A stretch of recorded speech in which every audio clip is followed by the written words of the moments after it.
Rahman Rahim. Assalamu alaikum students. Hope so all of you will be safe and sound by the grace of Allah Almighty. Welcome to all in your online class of Pak Studies. Students, open your books so we will start our today's lecture. Students, हमने अपने previous lecture में नज़रिया पाकिस्तान के अनासर उनको discuss किया था और उन अनासर में हमने अकायद व इबादात और कानून की हुक्मरानी इन 2 पॉइंट्स को जो था वो डिस्कस किया था। जैसा कि मैंने आपको प्रीवियस लेक्चर में बताया कि अकायद व इबादात में सबसे पहला अक़ीदा तौहीद है, दूसरा अक़ीदा रिसालत, इस्लाम का तीसरा रुकन नमाज है और इस्लाम का चौथा रुकन रोज़ा और पांचवा और आखिरी रुकन हज है।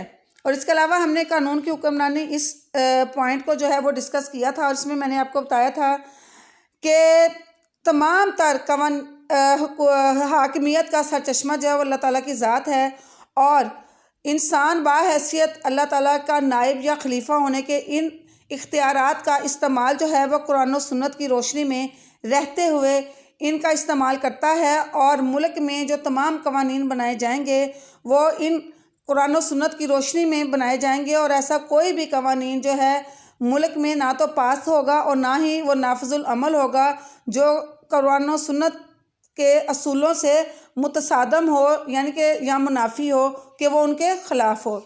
और आज जो हम पॉइंट डिस्कस करने जा रहे हैं वो है अखुवत व मसावात।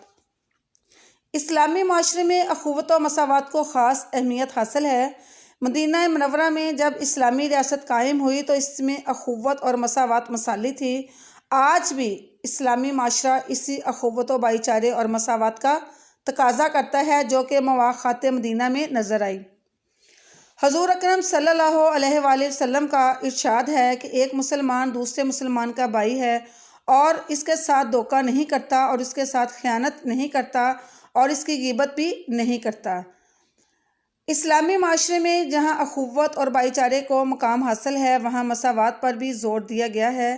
इकबाल के अल्फाज में एक ही सफ़ में खड़े हो गए महमूद व यास, ना कोई बंदा रहा ना कोई बंदा नवाज। इस्लाम तो स्टूडेंट नाम ही मसावात का है, यानी कि बराबरी का है और अल्लाह ताला के नज़दीक कोई भी शख्स बरतर नहीं है।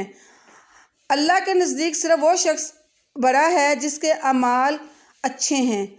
आप देखें कि मस्जिद में कोई भी शख्स अफजल नहीं होता, सब एक इमाम के पीछे खड़े होकर नमाज अदा करते हैं और अल्लाह के हजूर किसी को बरतरी हासिल नहीं है। कुरान पाक में इरशाद होता है, लोगों हमने तुमको एक मर्द और औरत से पैदा किया और तुम्हारी कौमें और कबीले बनाए ताकि एक दूसरे को शनाख्त करो और अल्लाह के नज़दीक तुम में ज़्यादा इज़्ज़त वाला वो है जो ज़्यादा परहेज़गार है।